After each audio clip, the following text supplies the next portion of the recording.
советское время проводилась здесь активно татаризация, когда в школах юртовских, карагашских, значит, преподавали именно учителя из Среднего Поволжья.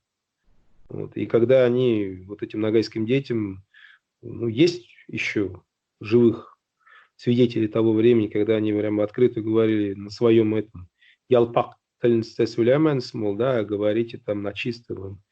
Ну, я не помню вот эти фразы, именно, что вот говорите вот на чистом вот, татарском языке и так далее.